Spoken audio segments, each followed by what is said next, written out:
At a recent event my friends and I were attending, the song Dragula by Rob Zombie started playing. A classic, so we all started rocking and rolling, getting absolutely sturdy about it all. But then something dawned on me. This song is about how much a guy loves his car. That's all it is. It's a song about a car. The words, the sounds paint a colorful picture, no doubt, but it's a picture of a car. Badass as it is, it truly, at the end of the day, is just a Ford commercial with extra steps. So why don't we take away those steps?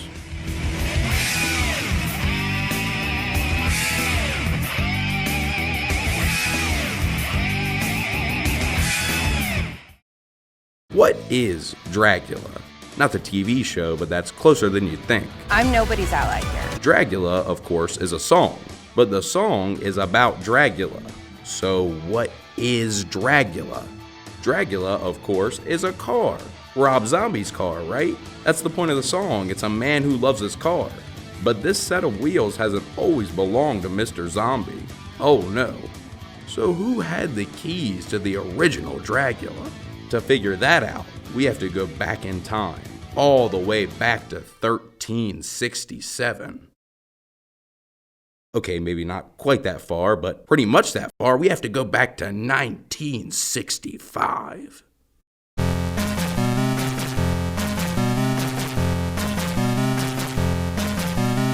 We all know the Munsters. We all love the Munsters, a silly but scary family with their very own television program running on CBS for 2 seasons. To get the context we need, we gotta go back to season 1, episode 36, Hot Rod Herman. The episode starts with Eddie, the youngest of the Munster family, racing around his father Herman, who's been elected by his son to compete in the big drag race this Saturday. No, not that kind of drag race. You see, Eddie thinks Herman is the best driver in the world. But his wife, not so much. Her disbelief only motivates Herman, who's more than ready to blow the other dads in the neighborhood away on the track.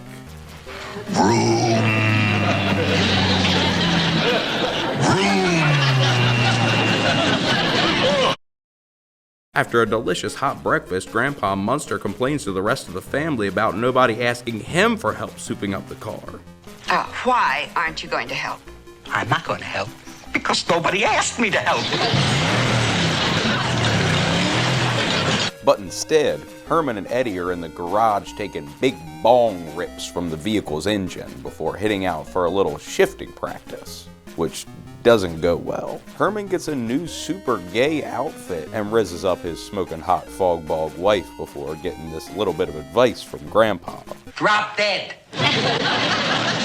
Better than nothing. And heading out. We then meet Sandy Baylor and his father, the pair Eddie's been hyping up his dad to since before the episode started. We also meet his car, or race car should I say, a rail, which was a popular nickname for front-engine dragsters at the time. After some encouragement from the kids, Sandy's dad and Herman then bet on the race. And it's not just an ordinary bet. Pink slips, car versus car, Vin Diesel style. The name's Carl Johnson. We then return home to Grandpa and the family, who are reading about how the fella Herman has to race against is actually Leadfoot Baylor, a professional racer. Herman gets smoked, losing the car and having to come home on a bus to an angry family. But Grandpa has an idea. Grandpa, you aren't going to try to talk me into shooting myself again, are you? Oh my goodness, no, not that. The idea is building his own car and beating Leadfoot Baylor himself and getting the family vehicle back. That's where our story really begins. The roars of an engine screaming through the Munster home as Herman, Grandpa, and Eddie build our baby out of an assorted collection of junk. Grandpa has a scheme for the day of the race, telling Herman not to reveal the Dragula until Leadfoot agrees to the bet. But is that good, clean sportsmanship? Of course it is. As Sonny Liston says, it's not playing the game, it's winning that counts. When the day of the race arrives, Baylor pulls up talking shit and driving what used to be the Munster family car, now upgraded by Leadfoot and his team. Grandpa's plan works and the bet is on, with Baylor showing a little trepidation once the Dragula's unveiled. You still want to tangle with us, Buster? Yeah, sure. Baylor and his mechanic have a backup plan though. Stealing the Dragula's parachute, aka the only way it can stop once the race is over. Man, when he crosses the finish line, he won't stop till he hits Mississippi. Grandpa and the Dragula blows Baylor away, but Herman is forced to slow down the vehicle himself using only his feet and friction, saving Grandpa, the family car, the subject of this video, and the casket he borrowed to build Dragula in the first place. I have to have this box back at the parlor first thing Monday morning. As entertaining as this episode was, and even though it was awesome to see the birth of Dragula, Oh, I had such gay times. first time I watched it was for this video, and it certainly wasn't my personal introduction to the vehicle.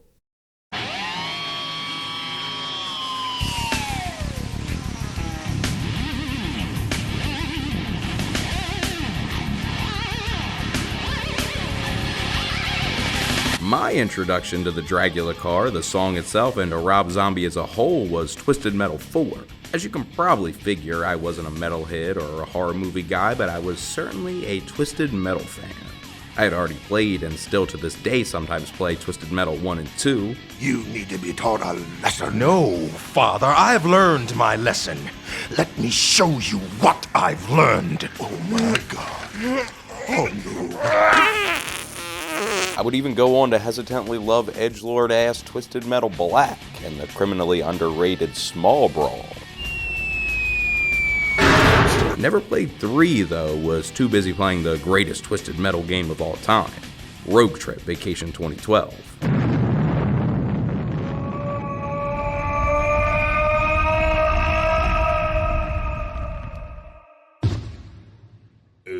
So even though Rob Zombie was all over the Twisted Metal 3 soundtrack, the first time I heard him was in the very first level of TM4.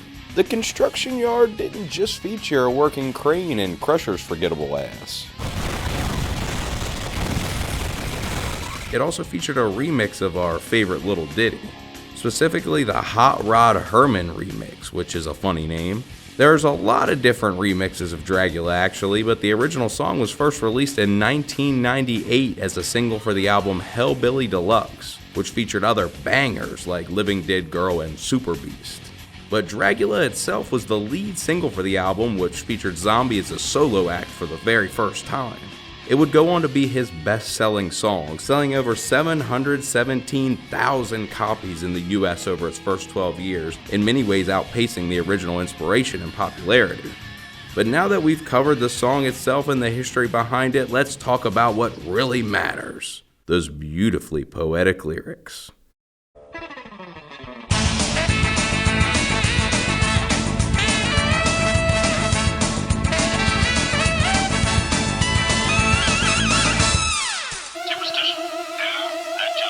So that's obviously a sample, the only part of the song that isn't Rob Zombie, an outlier from the rest of the lyrics here at the very start.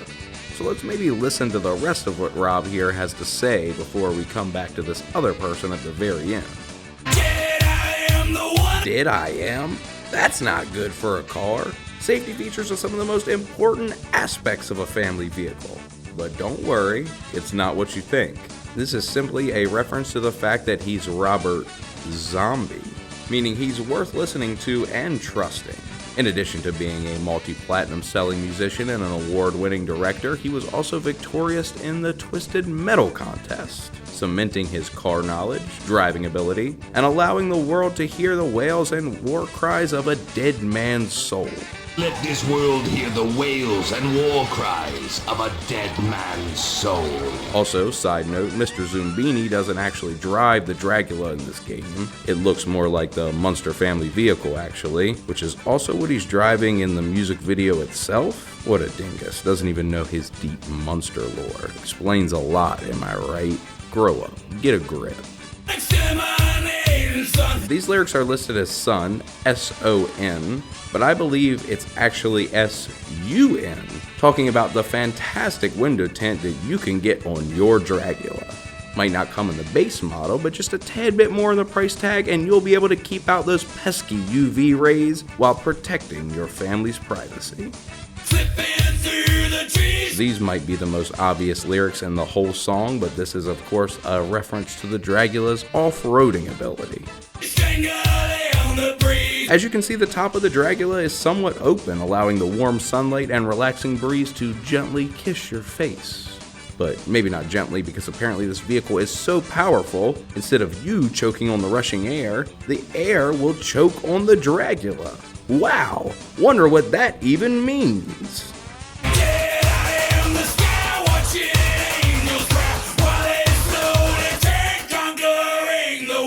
This one, again, is about off-roading, which you can apparently even do through graveyards. The angels won't be happy about you driving on their graves, crying as you watch them in the sky, but it's not like they can do anything about it. They're dead. This one's also about off-roading, and the burning is not physical burning, of course, more like driving fast. The witches can't even get in the way of how powerful this vehicle is on or off the highway.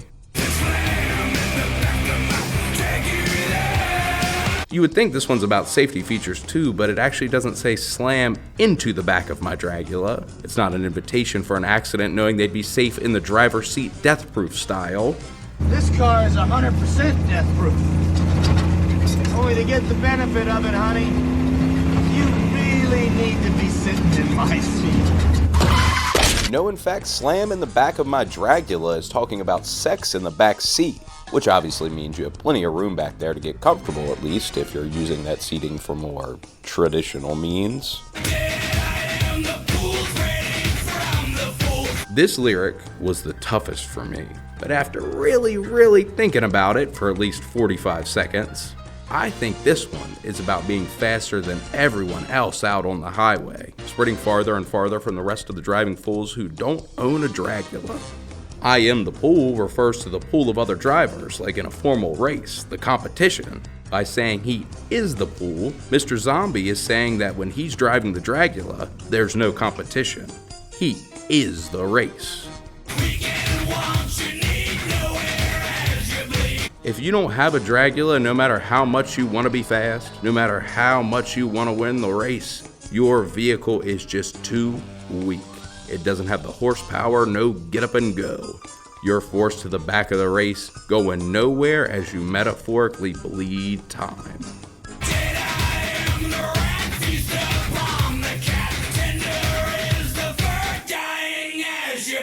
I think this is more nasty stuff about what can be done in that roomy back seat. A gross little rat feeding on a cat. Cunnilingus. And dying doesn't mean actual death. Could never happen with the system of airbags and 5-star crash test rating. It means orgasming. Like, there's actually a long history of songs using death as a metaphor for orgasming, but that's a subject for a different video. Maybe this one is sexy too, but it could mean anything. Could mean do get behind the wheel, do rev the engine. Or it could mean do sign this contract for 0% APR over 72 months and a down payment of just... Once again, burn here doesn't mean on fire. It means going fast, burning down the racetrack, burning rubber, burning out on victory lane as you speed past the competition, however you want to look at it. This is about going the speed of light. A bit of an exaggeration, of course, for an earthbound vehicle, but in this case, a little bit of puffery to spice up the pitch and keep things fun is reasonable. We're talking about white knuckle driving, steering wheel digging into your skin. 21 to win. An expression in blackjack, of course, meaning in this case, going fast is a gamble, but worth it. Is it really a gamble though? Let's take a look at these next few lines here.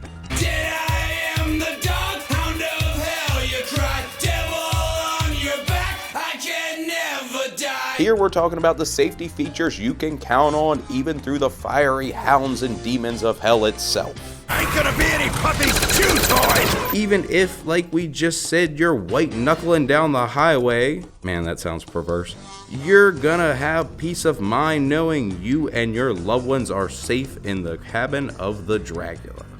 You can never die.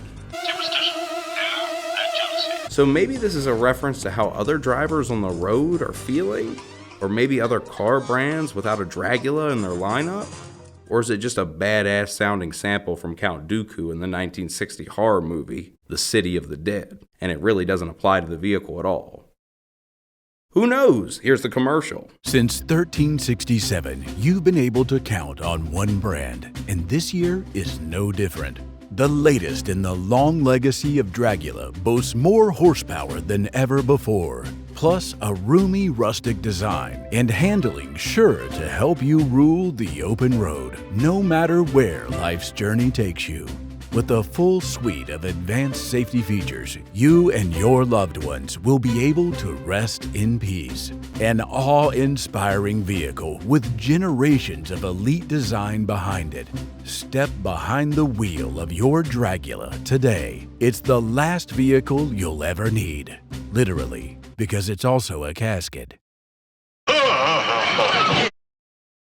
Alright, that's the video. I hope you enjoyed it. Thank you to Jason for the voiceover. If you need a commercial or anything voiced over at all, I definitely recommend him. I'll leave his Fiverr in the description.